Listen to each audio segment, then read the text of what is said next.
오늘 우리에게 주신 하나님의 말씀은 마가복음 5장 21절에서 34절까지의 말씀입니다. 한 절씩 저와 교독하신 후 마지막 절 34절은 함께 읽겠습니다. 예수께서 배를 타시고 다시 맞은편으로 건너가시니 큰 무리가 그에게로 모이거늘 이에 바닷가에 계시더니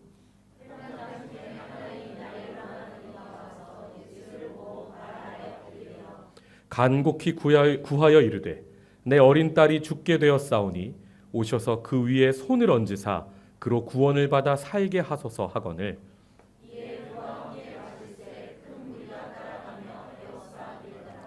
열두 해를 혈루증으로 알아온 한 여자가 있어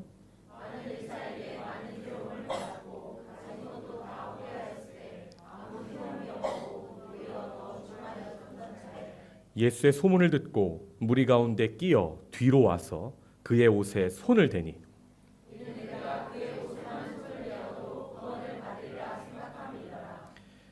이에 그의 혈루 근원이 곧 마름에 병이 나은 줄을 몸에 깨달으니라.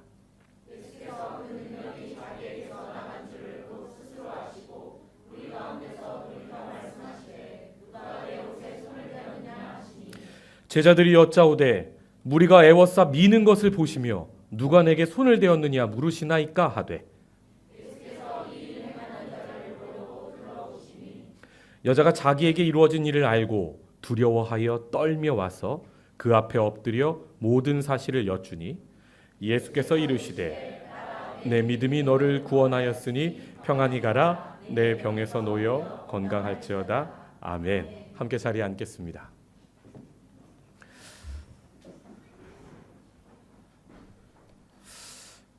반갑습니다. 저는 새로 부임한 김민 목사라고 합니다. 머리를 본의 아니게 과도하게 쳐서 여러분 깜짝 놀라신 줄 압니다. 머리가 제가 원하지 않는 스타일로 나와서 마음이 상해 있던 차에 하나님께서 제게 두 가지로 위로하셨습니다. 첫 번째는 제 머리를 자른 분이 멜번에서 심지어 호주에서 호주 스타일입니다. 제가 호주에서 3년 동안 헤어스타일링을 하시다가 오신 분이 잘라주셨는데 그분이 청년이에요. 근데 아직 여기 왔는데 교회를 못 정했답니다. 그래서 하나님께서 내 머리를 제물로 받으시고 그 청년을 우리 교회로 인도하시지 않을까 하는 기대가 제 안에 생겼고요. 내 믿음대로 될지어다. 그리고 두 번째는 제 자른 머리를 머리를 자르고 스타벅스에 잠깐 들렀는데 교회로 오는 중간에 스벅 있잖아요. 거기에 담임 목사님과 사모님이 앉아 계셨습니다. 담임 목사님이 매우 피곤하셨는데 제 머리를 보시더니 그렇게 웃으시는 거예요. 담임 목사님의 기쁨이 되어서 또 한 번 행복했고요. 그리고 마지막으로 세 번째, 여러분이 제 머리를 보고 웃으시니까 제 마음이 그렇게 행복할 수가 없습니다. 네, 오늘은 아까 정승현 형제가 앞에 나와서 광고를 해야 되는데 꼭 설교를 할 것 같지 않았습니까, 여러분? 제가 깜짝 놀랐습니다. 오늘 우리에게 하나님께서 크신 은혜 더하실 줄 믿습니다. 옆에 분들 보시면서 축복의 말로 인사해 볼까요? 당신의 모습이 어떠한지라도 사랑합니다.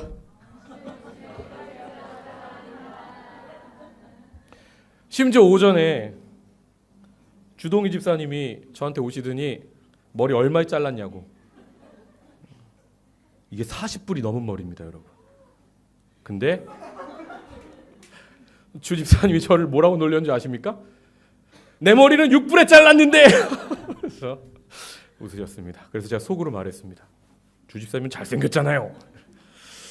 하나님은 이런 외모도 받으시는 줄 믿습니다. 왜 아멘이 없습니까? 저는 수요일은 두 주에 걸쳐서 숨바꼭질을 하시는 하나님에 관해서 여러분과 은혜를 나눴고요. 금요일은 여러분이 기대하고 기다리시던 교회 오빠 시리즈. 그런데 심심찮게 들리는 소리가 한민 목사는 남성 우월주의자인가? 왜 오빠 이야기만 하고 그 여자 이야기는 없는가? 라고 하셔서 오늘은 특별히 교회 언니 시리즈 1탄을 준비했습니다. 한국교회가 잃어버린 교회 언니가 오늘 본문에 나옵니다. 오늘 본문으로 저와 함께 풍덩 빠져보시죠. 오늘 본문은 예수님이 바닷가에 계신 모습으로 시작을 합니다. 왜 예수님은 마을이 아니라 바닷가에 계십니까? 그 이유는 바로 큰 무리가 예수님께로 몰려들어서 그 마을이 감당할 수 없었기 때문입니다. 예수님께서는 큰 무리에 밀리다가 어디까지 가십니까? 바닷가까지 밀리는 느낌으로 오늘 본문이 시작되는 걸로 여러분이 보시면 되겠습니다. 이게 어떤 분위기인지 제가 설명을 한번 드려보겠습니다. 지난 주일하고 지지난 주일에요, 새 가족이 많이 왔어요. 청년 새 가족이요. 심지어 지난주는요, 저 새 가족 부실이요, 다인룸이 청년으로 가득 찼습니다. 제가 얼마나 기뻤겠습니까? 제가 청년부 담당이니까요, 저는 이렇게 생기든 저렇게 생기든 다 아름다워 보이고 다 잘생겨 보여요. 그래서 제가 청년들, 특히 리더들에게 자랑을 엄청 했습니다. 야, 기대해라. 너희들이 고난주간에 그렇게 기도하더니 하나님이 응답하신다. 잃어버린 교회 언니들, 교회 오빠들이 돌아오고 있다. 심지어 걔네들이 잘생겼다. 예쁘다. 하니까 얘네들이 기대가 가득 찼나 봐요. 로비에서 저를, 그러니까 새가족 부실에 들어가서 끝나고 제가 나왔는데 주일에요, 로비에서 제가 딱 나오니까 청년들이 저를 에워싸 밀기 시작했습니다. 제가 어디까지 밀렸는 줄 아십니까? 로비 끝에 있는 창고까지 안으로 들어갔습니다. 청년들이 저에게 뭐라고 묻습니까?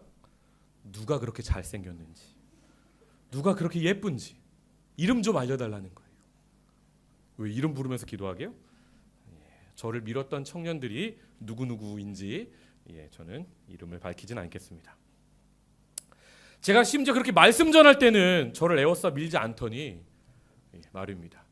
오늘 본문에 나오는 무리들의 느낌이 오십니까? 자기가 원하는 게 예수님을 통해서 이루어지기를 원하는, 그래서 예수님한테 다가가는, 약간은 좀 무서운 느낌이죠. 당시 예수님을 바닷가까지 밀던 그 큰 무리는요, 은혜를 사모하는 사람도 분명히 있었습니다. 그런데 대부분은요, 자신의 욕심이 어떻게 좀 한번 이루어져 볼까, 어떻게 한번 배불러 볼까 하는 마음으로 오는 사람들이 많았습니다. 그리고 심지어는요, 그들이 예수님이 예루살렘 입성하실 때는 어떻게 해요? 자신의 겉옷을 벗어서 깔면서 호산나 다윗의 자손 예수여 했죠. 그런데 며칠 뒤에 어떻게 됩니까? 예수를 십자가에 못 박아라. 큰 무리는, 성경에 나오는 큰 무리는 이렇게 뭐랄까요, 이중성을 가지고 있고, 자기의 욕망이 예수님을 통해 이루어지는 것 같으면 왕이시여 하다가 자신의 욕망이 이루어지지 않는 것 같으면 십자가에 못 박아라 하는 무리입니다. 그런데요, 오늘 본문에 이 무리와 대비되는 한 사람이 등장합니다. 본문 22절을 띄워주시겠습니까? 회당장 중에 야이로라 하는 이가 와서 예수를 보고 발 아래 엎드리어. 아멘. 그 위압적인 느낌으로 주도권을 자기들이 쥔 채 예수님을 둘러싸고 있는 큰 무리. 그런데요, 그들과는 완전히 구별되는 행동을 본문의 야이로가 하고 있습니다. 무엇입니까? 바로 예수님 발 아래에 엎드립니다. 여기서 엎드리다라는 단어를 원어로 보면 무너지다, 쏟아져 내리다 라는 느낌이 강하게 다가옵니다. 딸이 죽어가고 있거든요. 지금 그 문제를 아무도 해결해 줄 수 없어서 결국 예수님 앞에 무너지듯 엎어지고 있는 것을 볼 수 있습니다. 특히 본문에 예수님 발 아래라는 표현은요, 예수님의 통치 아래로 들어감을 의미합니다. 큰 무리는 지금 주도권을 자기들이 쥐고 자기들의 욕심을 가지고 예수님 앞에 뻣뻣하게 서 있는 겁니다. 심지어 예수를 밀어요. 그런데 야이로는요, 주도권을 모두 주님 앞에 드리고 그분의 통치 아래로 들어가 주님의 은혜만을 구하는 모습을 본문을 통해 우리가 보게 됩니다. 왜요? 자기 생명보다 소중한 딸이 죽게 생겼거든요. 저는 올해로 만 40이 됩니다. 모태신앙이었고요, 교회에서 자랐고요, 교회에서 성년을 맞았고요, 그리고 성년이 되면서부터 10년은 평신도로 교회를 위해서 섬겼고요. 교사로, 청년부 임원으로, 회장으로, 각종 각양의 모습으로. 또 나머지 한 11년, 12년은 목회자로 봉사를 했습니다. 그런데 제가 교회에서요, 새벽 기도회를 나오잖아요. 그럼 새벽 기도회는요, 대부분 머리가 희끗희끗하세요. 왜요? 자기 자녀들 문제로 기도하는 분들은 대부분 어른들밖에 없어요. 엄마 아빠는 자기 아들 딸들의 문제가 있으면 자기 심장이라도 내어줘요. 그런 존재가 바로 부모이지요. 오늘 그 딸의 문제로 자신의 모든 것을 뒤로 하고 예수님 발 앞에 무너지듯 엎어지는 야이로의 모습을 우리가 보게 되는 거죠. 근데요, 야이로의 이 큰 문제는요, 바로 야이로와 그 가정이 하나님의 큰 구원의 은혜를 경험하게 되는 시작점으로 변하는 것을 보게 됩니다. 사랑하는 성도 여러분, 야이로는 신분이 회당의 장입니다. 그 마을에서는 가장 높은 종교 지도자라는 말입니다. 그런데 지금 자신의 신분보다, 자신의 계급보다, 심지어 자신의 나이보다 어린 청년 예수 앞에 무릎을 꿇는 정도도 아니고 자기의 모든 것을 내려놓고 무너지듯 엎드려지고 있습니다. 누가 교회에 나와, 누가 주님 앞에 나와 은혜를 경험하게 되는 것입니까? 내가 주인 삼은 모든 것 내려놓고 내 주 되신 주 앞에 나가. 제가 참 좋아하는 찬양인데요, 이 찬양의 가사처럼 내가 지금까지 주인 삼고 있던 모든 것 주님 앞에 다 내려놓고 무너지듯 주님 앞에 엎드려 은혜를 구하는 겸손한 마음. 주님은 이것을 믿음으로 보시고요, 은혜를 베풀어 주십니다. 왜입니까? 하나님이 높임 받고 싶어서요? 아니요. 하나님 겸손한 분이세요. 여기에는요, 내려놓음이라는 신앙의 중요한 원리가 있습니다. 혹시 모니터 조금만 더 넣어줄 수 있으십니까? 내 안에 세상의 욕심으로 가득하면 주님의 은혜가 들어갈 공간이 없어요. 그만큼 인간의 욕심이란 무지무지하게 여러분이 생각하는 것 이상으로 큽니다. 내 안에 주님 외에 사랑하는 것이 너무 많으면요, 주님이 내 안에 거하실 곳이 없어지고 말아요. 마태복음 19장에는 한 서기관이 나와서 예수님께 이렇게 고백합니다. 한 서기관이 나와 예수께 아뢰되 선생님이여 어디로 가시든지 저는 따르리이다. 예수께서 이르시되 여우도 굴이 있고 공중에 새도 거처가 있으되 인자는 머리 둘 곳이 없다 하시더라. 아멘. 예수님이 바로 그 서기관의 마음에 거하실 곳이 없단 말입니다. 자기의 욕심으로 가득 차서 예수님 따르겠습니다 하고 교회 앞에 나오는 사람 그 마음 안에는 예수님이 들어가실 공간이 전혀 없다는 말이지요. 그런데 야이로처럼 삶의 큰 문제를 경험하는 사람들은 역설적이게도 바로 그것 때문에 마음이 겸손해져서 예수님께 주권을 드리고 비로소 그제서야 예수님의 은혜를 얻을 수 있게 되는 것을 보게 됩니다. 그런데요, 야이로는 자기 딸의 문제로 예수님 발 앞에 엎드려 예수님의 통치 아래로 들어가기는 시작은 했는데 아직 예수님을 온전히 다 알지는 못합니다. 계속해서 본문 23절을 띄워주십시오. 간곡히 구하여 이르되 내 어린 딸이 죽게 되었사오니 오셔서 그 위에 손을 얹으사 그로 구원을 받아 살게 하소서 하거늘. 아멘. 이게 켜져서 그런 것 같습니다. 집사님. 감사합니다. 예수님이 어떤 분입니까? 말씀이 육신을 입은 하나님이십니다. 말씀으로 천지 만물을 창조하신 분이란 말입니다. 그분이 말씀하시면 자연도 천지 만물도 순종하게 되는 그런 존재란 말입니다. 그런데 야이로는요, 아직 신앙이 초보인지라 예수님을 잘 모릅니다. 예수님께 어떻게 해달라고 고백합니까? 내 딸에게 오셔서 직접 오셔서 손을 좀 얹어주시고 어떻게 만지면서 치료를 좀 해달라는 이야기이지요. 이쯤 되면 우리가 딱 하고 떠오르는 인물이 한 사람 있습니다. 누구요? 백부장. 예수님, 저는 예수님 같은 대단한 분이 제 집에 오심을 감당치 못하겠습니다. 말씀만 하옵소서. 말씀만 하시면 내 하인이 낫겠습나이다. 예수님이요, 그 사람의 고백을 들으시고 깜짝 놀라셔서 이렇게 칭찬하십니다. 내가 이스라엘 중 아무에게서도 이만한 믿음을 만나보지 못하였다. 예수님은요, 이렇게 큰 믿음을 가진 백부장에게도 그 믿음의 눈높이를 맞춰주시지만 오늘 본문에 나오는 야이로처럼 이제 막 믿음이 시작하는, 믿음이 연약하고 아직 예수님을 다 알지 못하는 사람에게도 눈높이를 맞춰주시는 참 좋은 목자이십니다.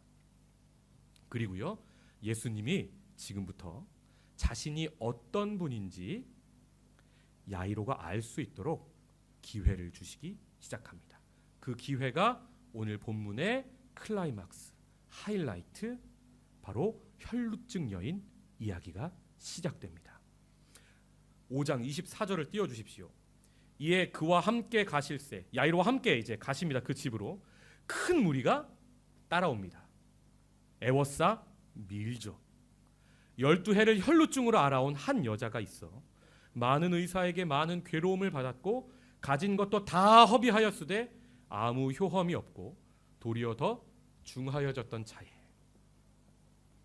아픈 사람이 한 사람 나오는데요. 피가 하혈을 하는데 멈추지 않는 병, 혈루증을 앓는 여인이 나옵니다. 무려 12년을 앓습니다. 이 병을 고치기 위해서 용하다 하는 모든 의원은, 모든 방법은 다 써봤는데 그 어떤 사람도 이 여인을 고치지 못합니다. 하루 이틀만 하혈을 해도 온몸에 피가 다 빠져서 힘이 없고 밖에 나갈 힘이 없는데 12년을 그렇게 앓았대요. 이 여인이 얼마나 힘들었을까요? 그런데요, 이 여인이 예수님 앞으로 나아갑니다. 본문 27절입니다.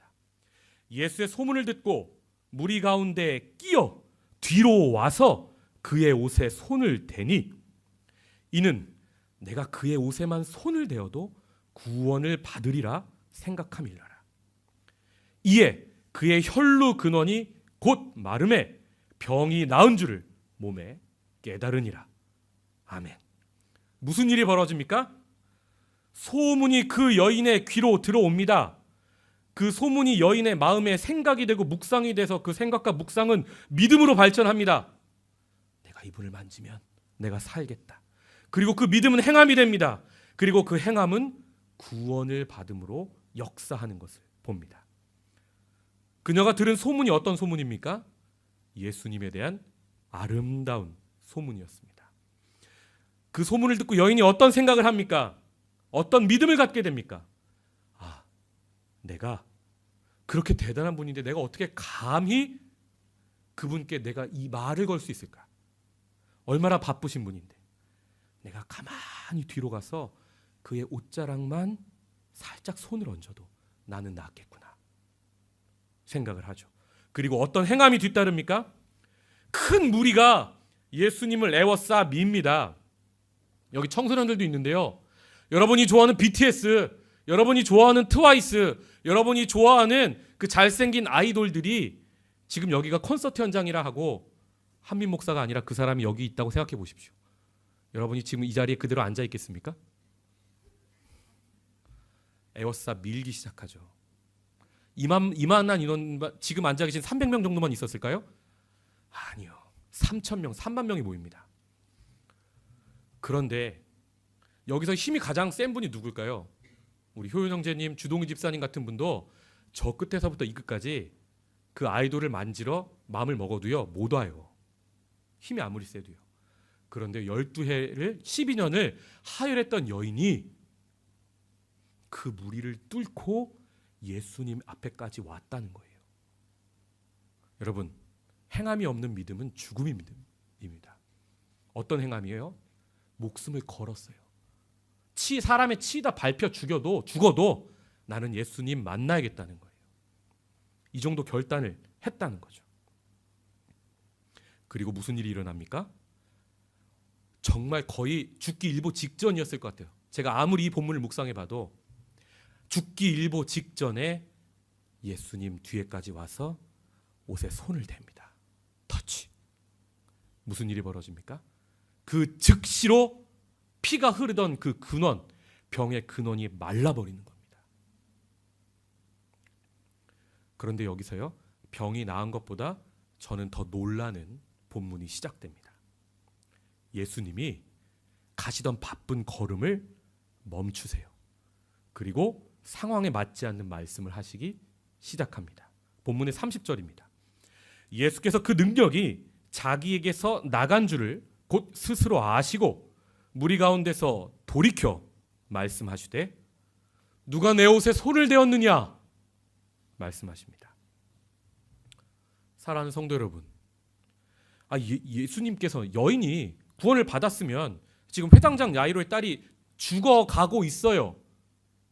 매우 긴박한 상황이에요. 그 집으로 계속 가셔야지, 오히려 뛰셔야지 왜 멈추십니까? 그리고 누가 내 옷에 손을 대었냐고 왜 물으시는 겁니까? 저는 이 본문을 기도하면서 묵상하다 세 가지 이유를 발견했습니다. 첫 번째 이유는요, 바로 이 여인을 위해서입니다. 본문의 32절입니다. 예수께서 이 일 행한 여자를 보려고 둘러보시니 여자가 자기에게 이루어진 일을 알고 두려워하며 떨며 와서 그 앞에 엎드려 모든 사실을 여쭈니. 아멘. 이 여인은 지금 왜 떨며 두려워하고 있는 것입니까? 레위기 말씀에 보면요, 하나님이 부르신 이스라엘 백성은 거룩을 유지해야 돼요. 그런데 피를 흘리는 사람은 부정해요. 쉽게 말하면 하나님이 부르신 이스라엘 사람들은 깨끗해야 돼요. 그런데 피를 흘리는 사람은 더럽다고 생각했어요. 그래서 피가 멈출 때까지 공동체 밖에, 진 밖에 머물러야 했습니다. 언제 그 안으로 다시 들어올 수 있습니까? 피가 마르고 제사장이 피가 마른 걸 확인하면 그제서야 그 안으로 들어올 수 있었습니다. 무슨 말이에요? 이 여인은 사회적 모든 관계가 끊어졌단 말입니다. 무려 몇 년 동안? 12년 동안. 만약에 이 여인이 거기 와 있다는 게 발견됐으면요, 돌로 쳐서 죽여도 누구도 아무 말 못해요. 왜요? 공동체의 깨끗함을 더럽혔으니까. 이 여인이 앉는 곳은 모두 더러워집니다. 이 여인이 발로 밟는 땅은 모두 더러워집니다. 이 여인과 함께 앉아서 밥을 먹는 사람도 더러워집니다. 그 누구도 이 여인에게 가까이 하지 못하는 겁니다. 12년 동안. 이 여인이요, 살기 위해서 예수님을 만졌지만 매우 두려웠어요. 자기 때문에 더러워질 사람, 더 나아가서 자기 때문에 예수님이 더러워지면 어떡하나 매우 두려워했단 말입니다. 예수님은요, 이 두려움으로부터 여인을 구원하시기 위해서 걸음을 멈추시고 이 여인을 찾으신 겁니다. 그리고 이렇게 선포하시죠. 본문의 34절입니다. 딸아, 너의 믿음이 너를 구원하였으니 평안히 가라. 너의 병에서 놓여 건강할지어다. 아멘. 왜 굳이 자신을 따르는 큰 무리들 앞에서 이 여인의 병이 고쳐졌음을 선포해 주십니까? 예수님은요, 육체의 질병만 고치시는 분이 아니에요. 사실 이 여인은 육체 질병뿐만 아니라 사실은 그 질병 때문에 모든 관계가 끊어져서 관계가 힘들었고요. 그리고 이 여인은 더럽다고 생각하는 그 사람들의 시선 때문에 너무너무 힘든 삶을 살고 있었어요. 저건 죄인이야. 얼마나 많은 죄를 졌으면 12년 동안이나 아파. 의사도 안 되고 기도해도 안 되고. 저 여인한테 가까이 가면 안 돼. 사랑하는 성도 여러분, 누가 더러운 것입니까? 예수님 앞에 나와 고침받은 이 여인입니까? 아니면 자신의 깨끗함을 자랑하면서 이 여인을 부정하다 12년 동안이나 손가락질했던 큰 무리들입니까? 그들에게 선포해 주시는 거예요. 이 여인은 이제 깨끗하다. 건강하다. 이 선포를 들으면서 이 여인이 얼마나 기뻤을까요? 사랑하는 성도 여러분, 주님 앞에 나와서 주님의 옷자락에 손 한번 대겠다고 간절한 마음으로 나오는 자들마다 이렇게 따뜻한 예수님의 음성을 들으시기를 주님의 이름으로 축복합니다. 예수님이 둘째로 걸음을 멈추신 이유는요, 야이로의 아버지, 죄송합니다. 야이로를 위해서요.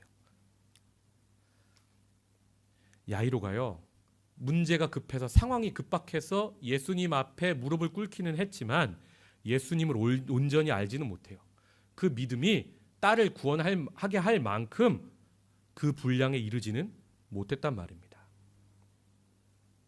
심지어는요, 예수님이 멈춰서 이 여인과 대화하시던 도중에 회당장 야이로의 집에서 하인이 와서 소식을 전해요. 무슨 소식입니까? 당신의 딸이 죽었습니다. 마음이 무너지는 거예요. 그런데 예수님이 회당장 야이로에게 뭐라고 하시는 줄 아십니까? 두려워 말고 믿기만 하라. 지금 왜 멈춰서 이 여인이 고침받았음을 모든 사람 앞에서 말씀하시는 겁니까? 야이로야, 봐라. 내가 만지는 것이 아니라 심지어 내 옷자락에 손만 대어도 이렇게 12년 동안 아픈 자도 나음받지 않냐. 너희 딸도 이렇게 고침받을 것이다 라는 예를 보여주신 거예요. 이걸 보고 야이로가 무슨 생각을 했을까요? 내 딸도 예수님이 와서 만져주시면 낫겠구나. 왜 예수님이 지금 딸아, 내 믿음이 너를 구원하였으니 평안히 가라, 병에서 놓여 건강할지어다라고 딸아라고 말씀하시는지 알겠어요? 회당장 야이로의 딸을 염두에 두시면서 하시는 말씀인 거지요. 셋째로는요, 본문에 큰 무리들보다 야이로보다 심지어 혈루증 여인보다 예수님 가까이에 있는 제자들을 위해서 예수님은 멈추어 서십니다. 사실 지금 제자들은요, 회당장으로 집으로 가면서 어깨가요 으쓱해져 있어요. 왜요? 이제 예수님이 가난한 자들만 만나고 병 고쳐주시다가 이 지역에서, 이 마을에서 가장 높은 사람 딸의 병을 고쳐주시면, 예수님 이제 정치에 입문하시나? 이제 지역구에 출마하시고 이제 나중에는 대권에도 도전하시나? 와, 대박. 그러면 내 신분도 높아지겠지? 내가 더 높아. 제자들은 항상 싸웠어요. 제자들의 분위기가 이해가 되십니까? 제자들은요, 지금 누가 옷에 손을 대었는지 중요하지 않아요. 빨리, 하루속히 빨리 지금 야이로의 집에 가고 싶은 거예요. 그런데 예수님께서는 오히려 자기보다 바쁜 걸음을 하고 있는 제자들을 멈춰 세우시는 겁니다. 본문 31절입니다. 그렇게 멈춰서서 말씀하시는 예수님께 제자들이 이렇게 말합니다. 제자들이 여짜오되 무리가 애워싸 미는 것을 보시며 지금 누가 내게 손을 대었느냐 물으시나이까? 무슨 말이에요? 누가복음 8장을 보면요, 이 제자들의 대표 베드로가 나와요. 베드로가 예수님한테 지금 이런 거예요. 자꾸 저를 상상하시면 안 되고 누구를 상상하라고 그랬죠? 청소년 여러분, 여기에 지금 여러분이 그 사랑하는 그 사람이 여기 그 아이돌이 여기 있는 겁니다. 무리가 애워싸 팬들이 미는 거예요. 그런데 보디가드들이, 예수님의 제자죠, 막으면서 예수님, 무리가 애워싸 미는 게 보이지 않으십니까? 아무리 제자들이 막아도요, 예수님 옷에 손대는 사람 많았단 말이에요. 예수님, 아니 지금 한둘입니까? 라는 이야기죠. 저는요, 이 본문을 묵상하다 예수님께 항변하고 있는 베드로의 모습에서 저의 모습을 보았습니다. 한국 교회는요, 마치 오늘 본문에 나온 제자들 베드로와 같아요. 무슨 말입니까? 한국 교회를 지배하고 있는 하나의 단어를 이야기하자면 단연코 바쁨입니다. 제가 초대형 교회에서 교구를 맡았을 때 일입니다. 새벽 기도 마치고 밤 12시까지 하루에 12가정을 신방합니다. 그럼요, 정말 입에서 단내가 나와요. 밥을 먹는 게 아니에요. 죽을 것 같았어요. 정말 밥을 먹는데도 순교하는 심정으로 밥을 먹습니다. 심지어 제가 그때 삐짝 꼬라 있었거든요.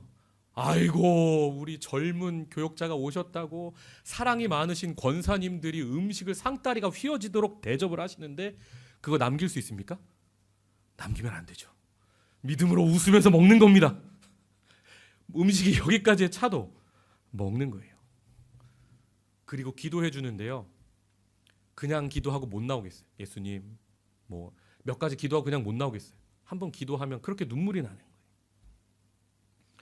1시간을 붙잡고 권사님들이랑 장로님들이랑 그 가정에 들어가면 같이 기도하는데 그렇게 기도하고 나면 허리가 안 펴지는 거예요. 제가 그때부터 허리가 나갔어요. 그렇게 12가정 신방하고 나면요. 내 영혼이 내 몸 안에 있는지 몸 밖에 있는지 모르겠더라고요.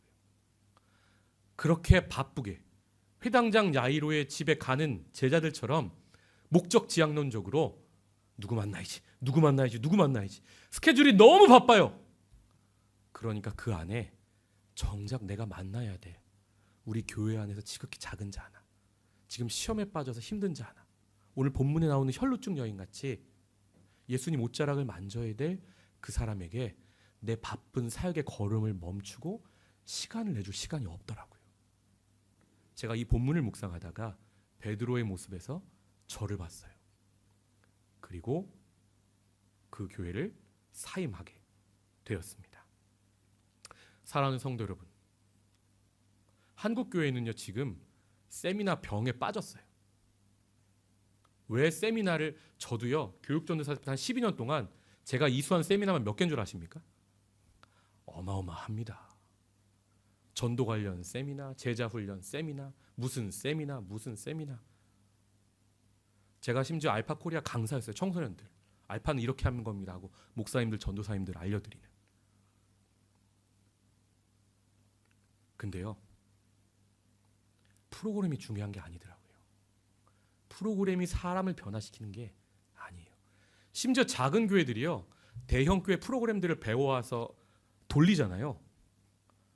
나중엔 저처럼 입에서 단내가 나면서 지금 프로그램이 사람을 위해서 있는 건지 사람이 프로그램을 위해서 있는 건지 나중에 몰라요. 사역자들이 지쳐 떨어져 나가요.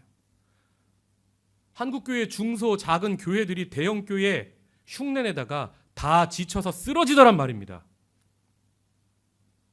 저는요 이게 너무너무 안타까워요.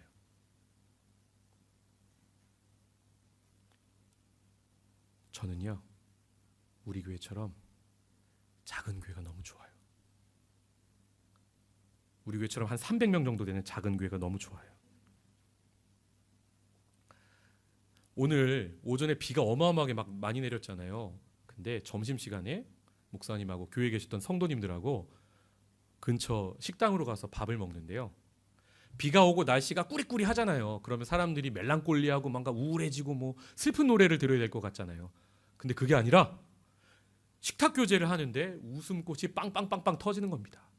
제 머리 보고 웃고 뭐 보고 웃고 누가 웃기지도 않았는데 웃고 식당에서 분위기가 너무 좋았나 봐요. 다 나와서 한 분이 식사를 계산하시는데 그 계산하시는 분한테 식당 주인이 이렇게 물었답니다. 아니 이건 무슨 모임이에요? 그분이 어머 우리 교회예요 하니까 제가 왜 여자 흉내를 내죠? 어머 우리 교회예요. 이것도 이상하다. 하니까 놀라시더랍니다. 분위기가 너무 좋아요. 그리고 또 그 비에 젖을까봐 담임 목사님도 바지를 걷으시고 농구 패션을 하시고 저도 막 이렇게 좀 누추하게 입었거든요. 머리도 이렇고요. 목사 같아 보이지가 않았나 봐요. 사랑하는 성도 여러분, 저는요 오늘 교회의 그 오전에 같은 그 점심 식탁 교제를 하면서요 오늘 본문 말씀을 묵상하면서 2000년 전에 예수님과 제자들이 모임이 우리 교회 같지 않았나? 라는 생각이 드는 거예요. 이렇게 계속 깔깔깔 거리면서 웃지 않았을까? 예배를 위해서 뭘 해야 되고 이걸 해야 되고 저걸 해야 되고 프로그램을 이걸 이수를 해야 되고 저걸 이수를 해야 되고 그 다음은 뭐고 한 사람이 3개 맞고 4개 맞고 5개 맞고 그러다 지쳐 떨어져 나가는 게 아니라 그건 예수님 복음 공동체가 아니라 이제 곧 무너질 가짜 공동체 저 성전에 있는 사람들이 하는 거예요. 바쁨은요. 제사장들이 얼마나 바빴는데요.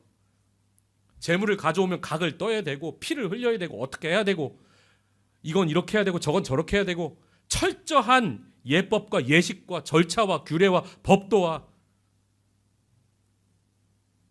한따까리 하는 거죠. 뭔가 있어 보인단 말입니다. 제대로 된 옷 입고. 그러나 그건 이제 곧 폐하여질 율법을 대표자들 성전 중심에서 일하는 제사장들이 하는 거였고요. 복음의 대표자들 예수님과 제자들이 한 건 뭐예요?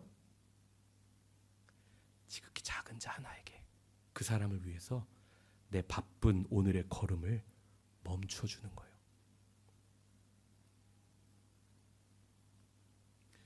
베드로와 제자들이요. 예수님의 모습을 보고 무엇을 느꼈을까요? 저는요.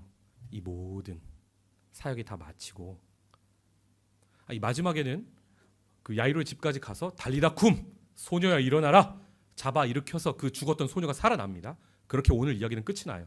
그런데요. 저녁에 제자들과 예수님이 저녁을 같이 먹고 나서 예수님이 이렇게 말씀하셨을 것 같아요. 얘들아 봤지? 앞으로 나는 십자가에서 죽고 승천할 거야.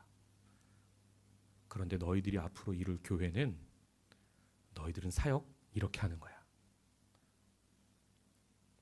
아무리 교회에 있어 보이고 높은 사람이 주목받고 그 사람을 위해서 무언가 돌아갈지라도 너희는 그러지 마. 아무리 바빠도 지금 네 주변에 지극히 작은 자 하나가 있으면 너의 바쁜 걸음을 잠시 멈추고 그 사람을 위해서 시간을 내어주지 않을래? 제자들이 이걸 배웠단 말입니다.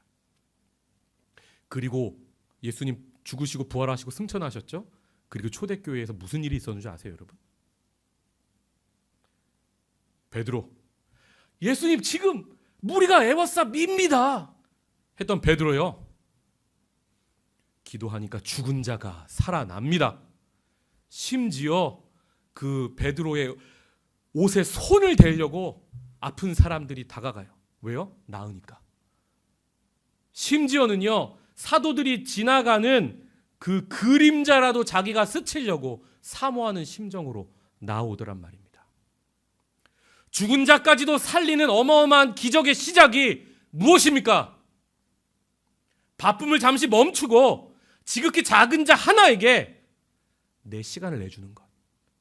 그의 아픔에 공감해 주는 것이 바로 그 어마어마한 기적의 시작이 되는 것을 오늘 본문을 통하여 저는 봅니다. 저는 이 본문을 보면서요. 2000년 전 이 날의 밤에 저도 제자들 사이에 있고 예수님이 저에게 하시는 음성을 들었습니다. 민아, 네 바쁜 사역의 걸음을 잠시 멈추어 서라. 그리고 네 주변을 둘러보며 혈루증 여인처럼 너의 도움을 필요로 하는 자가 없는지 살펴보아라. 그래서 저는 교회를 사임하고 개척교회에 들어가서 6년을 사역하다 이곳까지 오게 되었습니다.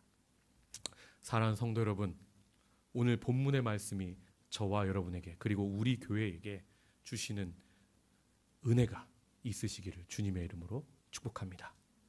옆에 분들에게 한번 이렇게 축복의 말로 인사했으면 좋겠습니다. 아무리 바빠도 당신을 위해서는 걸음을 멈추겠습니다.